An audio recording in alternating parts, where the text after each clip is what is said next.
আসসালামু আলাইকুম, hello everyone, welcome to Maisha's daily blog. আজকে আমি শেয়ার করছি আমার সন্ধ্যার নাস্তা। প্রথমেই ছিল ঝাল ঝাল নুডলস ও চটপটি, তারপরে ছিল রাতের খাবারে গরম গরম পোলাও, তার সাথে ছিল আলু ভাজা, বেগুন ভাজা।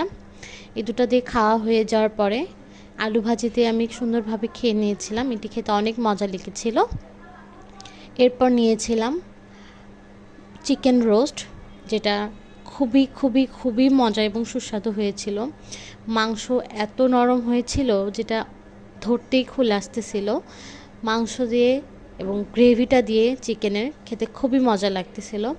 এইটা খাওয়া হয়ে যাওয়ার পরে আমি তারপর নিয়েছিলাম খাসির মাংসের বুটের ডাল। আমার চিকেন রোস্ট সবচাইতে বেশি পছন্দের, তার সাথে ছিল কাঁচামরিচ। এটিতে খেতে আরও ভালো লাগতেছিল। এরপর বুটের ডাল দিয়ে খাওয়া শুরু করে দিলাম। বুটের ডালটি খাসির মাথা দিয়ে করা হয়েছিল। বুটের ডালটি অসম্ভব মজা এবং সুস্বাদু হয়েছিল। বুটের ডালটি দিয়ে খাওয়া হয়ে যাওয়ার পরে এরপর নিয়েছিলাম আমি ডিম ভুনা। ডিম ভুনাটা খেতেও খুবই টেস্টি হয়েছিল এবং খুবই স্পাইসি হয়েছিল, খেতে খুবই ভালো লাগতেছিল। ডিম ভুনাটি খুবই মজাদার হয়েছিল আজকে এবং কালারটা অনেক সুন্দর আসছিল। এরপর লাস্টলি খেয়েছিলাম রাত্রে আইসক্রিম। এই মালাইয়ের আইসক্রিমটা আমার খুবই পছন্দ। আলহামদুলিল্লাহ, আজকের দিনে খাবার এতটুকুই ছিল।